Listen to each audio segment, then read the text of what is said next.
Hello everybody and welcome into this episode of UMass Sports Weekly, your number one source for all things UMass sports. It's 40 degrees out, it's February, and we're in Massachusetts, so we're already on a good note. I'm your host, Tommy Kaludi, and let's turn up for sports. We had a tough 3 games this weekend for the Minutemen and Minutewomen, all leading to losses. Unfortunately, the basketball team is on life support after 8 or 9 straight losses, but Dr. Dennehy and Nurse Sanzo are coming in to try and bring them back to life. Liam Byrne is going to come in to talk about the hockey team's 7 straight losses and 8 straight conference losses and the brutal new year they've been having.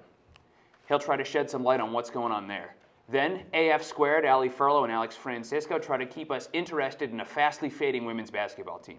The lights are bright, the camera's really nice, and I'm not wearing any makeup. This is UMass Sports Weekly. This is UMass Sports Weekly.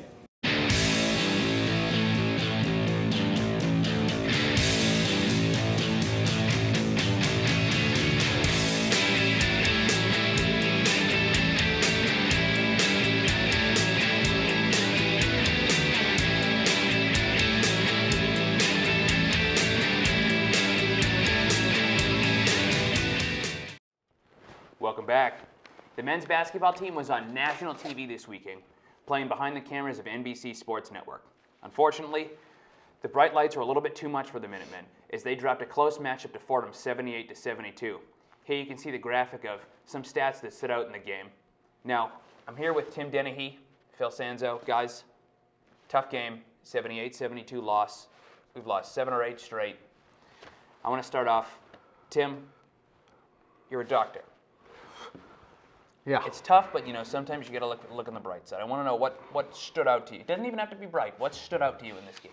Well, 2 players individually stuck out in this game for me. I like my broccoli before my dessert, so I'll go with the bad first. I'm going to go with Trey Davis, if we can bring up that graphic.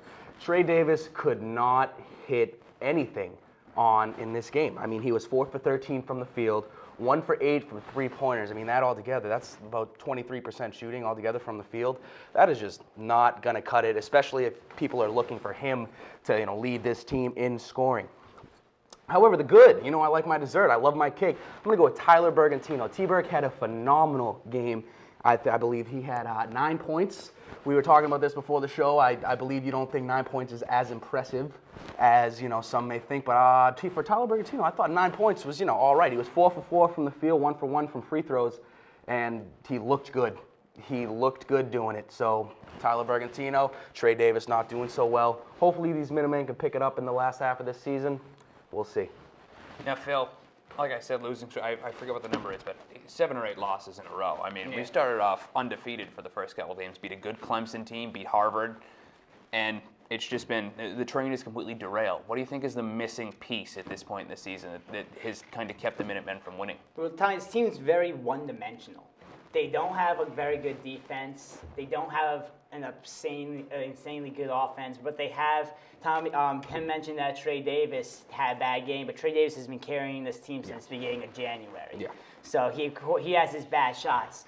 But really, aside from Trey Davis and Dante Clark, there's really nothing else. Jabari Hines started off very well this season. He was racking up 20-plus points every game. And you see him drop off. He's not even they're not even giving him the ball that much anymore because he's just not making what he needs to make. I think the team is very one-dimensional, and the defense is one of the worst in the A-10.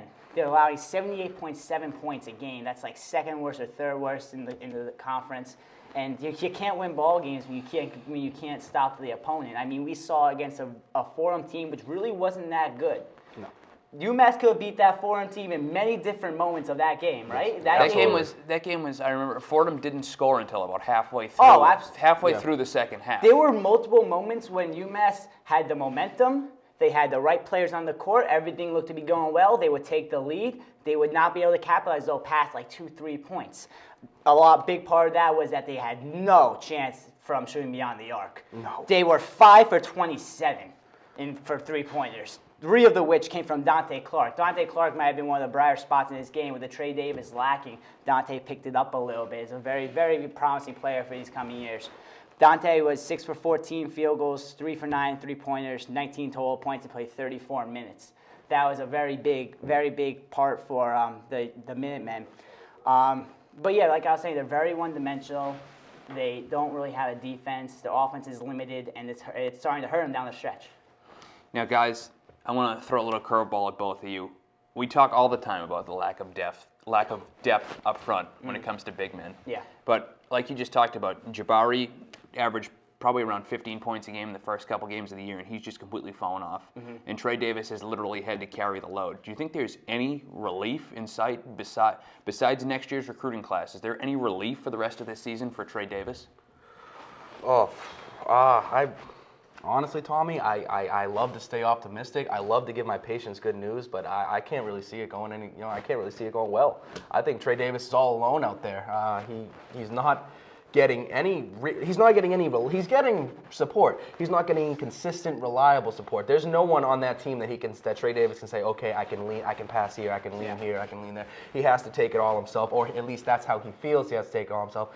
And watching that game, I mean, the continuity of the offense it's not good. I mean, he literally, if you watch it, Trey Davis literally has to do pretty much everything. And you could see Trey Davis as the game goes on. He starts off very poised, very well with his shots, taking disciplined shots. And you literally can watch him progressively get to riskier shots until the point where it's at the end of the game where he's just throwing them up at the basket, hoping for something to happen. And I mean, he's good, but he's no LeBron James. He's no Ben Simmons. I mean, he's not that good. Yeah. But he doesn't have anyone to rely on, like Tim said. A player I think who's starting to get his feet under him is Antoine Space. He played 39 minutes finally. Yeah. He's starting to. They had to gradually bring him into this team mid-season, and that's very difficult to do. He missed the preseason. He missed the first half of the season with personal problems, wherever they were, and it kind of, I think, put them in, and it kind of hurt them a little bit because they didn't have that big six-man or that fifth, that forward that they were looking for. They didn't have that, and it kind of hurt them. Malik Hines might be out for the season. Seth Berger, we know what he's limited to do. Yep. Antoine Space, you're starting to see what he could do. He had that half-court shot that you beautifully got on camera, by the way. He had that half-court shot that was a really good sign of awareness, where the clock is, where he was on the court, and overall his basketball ability. I think he has potential to be one of those guys that if Trey Davis is getting stuck, he knows he can trust Antoine Space. Will there be enough time left for that? I mean, I don't really know. Not much of the season's left. So, now, I want to move on for the two of you guys real quick. URI, usually a tough game, bit of a rivalry. Rivalry's faded of late, but usually a rivalry game. I want to get your guys' predictions. I mean, do we get back on track, or is it just more of the same? I think the only chance that this team has of getting back on track against URI is the fact that they are playing in the beautiful Mullins Center. But even with that, they're on an 0-8 losing streak. They're on an 8-game losing streak right now. So I can't even see the Mullins Center gives them that much of an advantage. At URI, they're 4-4 in the A10 right now, and they just have a lot of scores. They have a lot of pure scores. I do not see this going well for the Minutemen tonight. Yeah, URI is a very good defensive team, probably one of the best defensive teams, and we know what the Minutemen can do on offense. The only bright spot that URI has the only bright spot the Minutemen have in this game is that URI's offense is not that good. URI's offense is worse than the Minutemen's. They're about 10th or 11th in the conference, while the Minutemen sit around 6th. So if the Minutemen have a shot, they're just gonna have to they gotta make their shots. Can't go 5 or 27. So that's like less than 50%. Oh yeah, way less than 50%. So yeah, they're gonna have to make their shots, be disciplined, and ride this one out to the end. Hopefully, come up on top. All right, thank you guys. And as we just talked about, UMass is taking on URI right now. If you want to, go down to the Mullins Center, check out the maroon and white. And after the break, throughout the show, we'll give you live updates of the game. Again, thank you guys very much. After this, Liam Byrne is going to come on, and we're going to talk about the fading men's hockey team. Stay tuned. Welcome back. As I promised, we have an update on the basketball game. Right now, the Minutemen are down 5-3 to URI, so hopefully they'll get that back going. But we're on to new things. We're on to hockey. This weekend, the hockey team had a 2-game homestand against UMaine. The Black Bears put up a combined 10 goals on the Minutemen. In the first game, UMaine looked like the bear from The Revenant as they mauled UMass 5-2. After the mauling, the Minutemen put up a respectable fight on Saturday night, but it was just too much to overcome. 5-2, you had Connor Riley putting up a goal and two assists, and then you had Then you had Blaine Byron. Stop. Can we start that over? You put up the wrong graphic and I got scared. You were live. No, we're not. We're not live? No. No.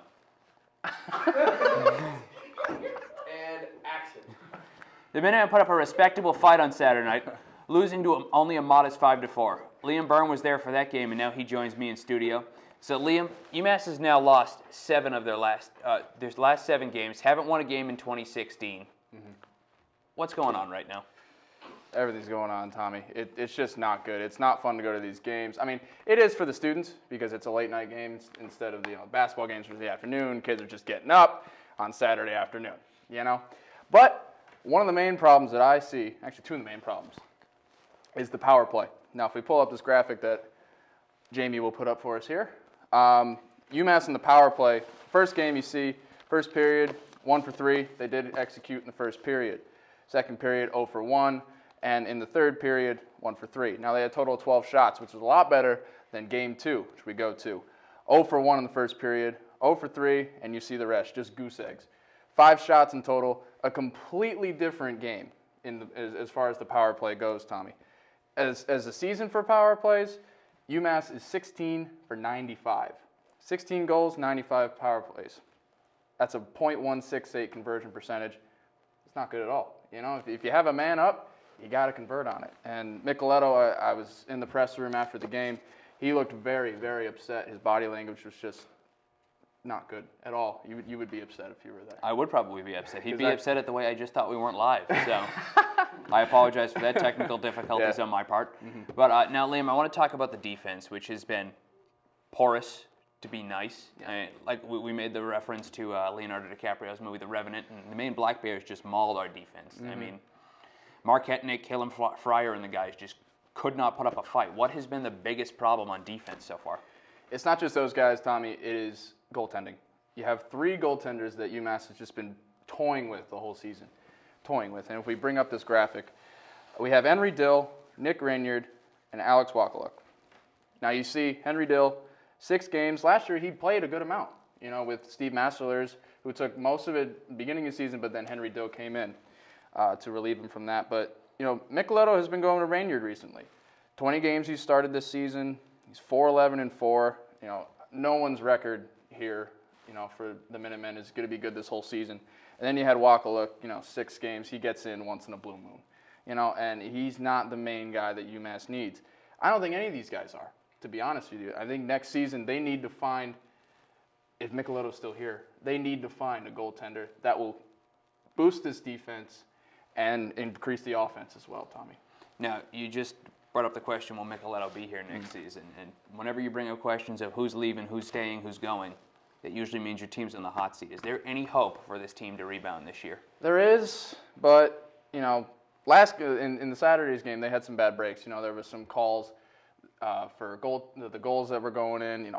We had 2 reviewed calls, one that went in, one that didn't, and the one that didn't, would have tied the game up. And Micheletto I saw him in the press room, was very upset about that. He had a few choice words for that as well.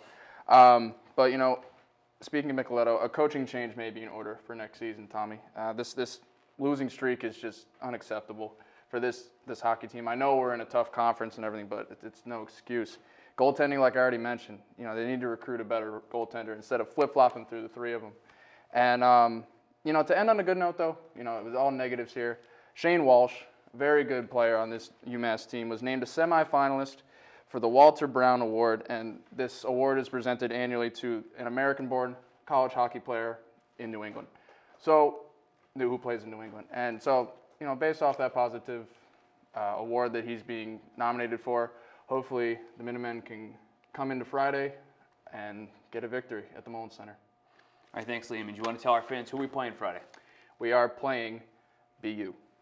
BU, always a tough game. BU is in the top 10 in the country right now, but usually a fun game to watch. Thank you very much, Liam. You're welcome, Tom. Well, don't touch that dial. Again, sorry about the technical difficulties, but we'll be right back. We're going to talk some women's basketball. Stay tuned.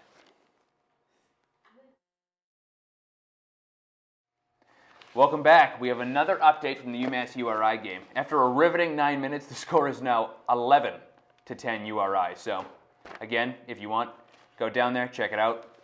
Now, I want to talk about the UMass Minutewomen basketball team. They suffered a heartbreaking 1-point loss and still haven't won a game in 2017. They put up their highest mark, which is 79 points this season. Bria Stallworth and Sierra Dillard were great, but still they could not pull out a win. Now I'm here with Alex Francisco and Allie Furlow. Alex, you covered the URI game. Tell me, besides the bare bones breakdown I gave, what did you see this weekend that really stood out? Well, first and foremost, I want to, one, give a shout out to our girl Bria Stallworth and pull up this graphic. So the freshman from Chi-Town was the A-10's Women's Basketball Player of the Week. In the past 2 games, she's averaged 20.5 points, 6 assists, 2.5 rebounds. She got her first triple-double against URI with a career-high 21 points at George Mason this weekend. She leads the Minutewomen in assists, and she's now the top scoring freshman in the A-10. And I think this team's future looks really bright with Bria Stallworth on this roster. Now, Alex, Coach Dolly thought the game went well. He thought the girls played well, but fans get a little restless when there's still a big 0 in the W column. So, do you agree that they played well? Do you agree that this is enough, or is Coach just blowing smoke? We saw a much better shooting performance. In addition to Bria Stallworth, Sierra Dillard, Alyssa Lawrence, and Alex Stiff all had double-digit shooting games. But in the end, women's basketball has now dropped 8 straight. They've yet to win a game in the A-10. In fact, they didn't win a game the entire month of January, Tommy. So they're still sitting at 13th in the A-10. They played well, but if you looked at it, UMass's and URI's shooting statistics were almost identical for this game. If we pull up this graphic, you see URI just makes one more three-pointer than UMass. That really is the difference in this game. They also had identical rebound numbers, both teams at 12 offensive and 17 defensive. And when your numbers are that close and you can't pull out a win in a game like that at home, it really says something about the team, no matter how well they might have played. Now, Alex, last week, you, Allie, and I talked a lot about rebounding and how the team hasn't done that well. The rebounding wasn't scarce, but it was solid for this game. Is there any other area that really needs improvement for this Minutewomen team? They went on an 8-0 run late in the fourth to take a 1-point lead with 6 on the clock, but that's just way too much time in basketball for this team to be able to sustain a lead. URI would always match their run. I think URI won because the Rams converted 20 points from the 13 UMass turnovers. This is mostly because of just sloppy passing on the girls' parts. They were just throwing balls and no one was even in the area to catch them, just risky passing. UMass did force 14 turnovers, one more than URI had, but they didn't capitalize on them. Also, the Rams scored 18 off of just a poor defensive help effort. They really need to work on the help defense. They need to learn how to cover different areas, cover different players. You can't just rely on this man-to-man or woman-to-woman defense. You need to think in a game and make proper shifts to block certain passing angles or cover more than one player if necessary. And we just weren't seeing that, and that's something they definitely need to work in practice. All right, Alex, thank you. Now I want to turn to you, Allie, who covered the George Mason game that was in George Mason. If we want to pull up the graphic showing the stats of the game, again, Bria Stallworth put up a strong 20-point performance, and Rashida Tambilla put up more than 10 rebounds. So again, we addressed 2 big problems, but still they fall 64-59. So Allie, there seems to be a recurring pattern when it comes to the Minutewomen when they step on the court. Can you just enlighten us as to what that pattern is? Of course, Tommy. So what normally happens is that these women step out onto the court, they hold their own during the first half, and then they come back out after halftime, and they just do not play smart. In the last 8 games, they've lost every single one of them, and in 5 of those, the final score was less than 10-point difference. That happened with Richmond in the URI game and against George Mason. And the funny thing is with this is that these women on the Minutewomen team can take these other teams that they are losing to. If we pull up the graphic right now, the game against George Mason, in the first half alone, UMass missed 11 jumpers, 5 missed layups, 8 turnovers, and 7 fouls. And now looking at George Mason, they only had 7 turnovers, 8 missed jumpers, 5 fouls, and 3 missed layups. There's not that big of a difference between these 2 teams. So I think that what the Minutewomen need to do is they need to come back out with the same momentum that they have in the first half and just play smart. So, Allie, we talked about it a little bit with Alex. She talked about improving help defense and cleaning up all the sloppy play. What do you think needs to be changed for this team? Because they have a strong performance against URI, and they come out, George Mason, like you said, not terrible, but still not great. What has to get better? Well, on the offensive part of it, I feel like the three-pointers need to be cut, like they need to be put down. They are not making the three-pointers. They are missing so many of them. And that's just the on-the-court thing.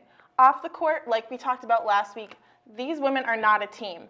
They need to work on becoming a team and get out there and play with each other and work on putting up a win. Now, you talk about, throw you a little curveball here, talk about not playing like a team. What do you mean? Is there a chemistry issue within the locker room or just more of a selfishness on the court? I mean, I feel like there is tension between some of the girls on the team, and sometimes it seems like there might be players on the team that decide that they are the better shooters, that they need to hog the ball and stuff like that. So I just think that these girls need to just work on passing and getting to become a team during practice. If I can add something Of course, real interject. quick. Like she said, one reason we see them not acting like a team is the issue I brought up, their sloppy passing. They're not moving with the ball. They haven't made the connections as player-to-player connections to know where they're going to be at each point on the court. They don't really they're not in sync. And it really is becoming very evident as the season progresses. And the more they stay out of sync, the more their season goes by. Now, Allie, I'd like you to give me a preview of the rest of the way.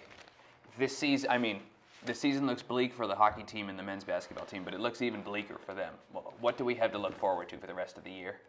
Well, I'm not sure about the rest of the year, but at least for next week, the Minutewomen are going to be facing Duquesne. And this is a team that is 19-2, 7-1 in the conference, and they are very good at hitting their three-pointers. So we'll see how the Minutewomen match up against this team. All right, thank you very much, ladies. Again, another team, we hope they can get back on track, but all we can do as fans is go out and support them. I want to thank you guys for another great week of UMass Sports Weekly, but before we go, we have a nice Twitter poll to end the show with. If Jamie would like to bring that graphic up, we can show you what you guys can vote on. So we're going to ask you which teams will break their losing streak first. Next week, I personally will read you your results. Liam will be in charge of making sure all the votes get counted, so if you think there was a miscount, blame him, not me. Other than that, this is another great episode of UMass Sports Weekly. Remember to follow us on Twitter. Make sure you vote in that poll. Like our page on Facebook. Follow us on Snapchat. There's Instagram, Periscope. I always tell you to use that. Phil's filming me with it right now. And you know what? If you like this show, this is Tommy Kaludi saying goodbye from UMass Sports Weekly. And if you didn't, this is Jake Liberty signing off from Yak Back. See you guys next week.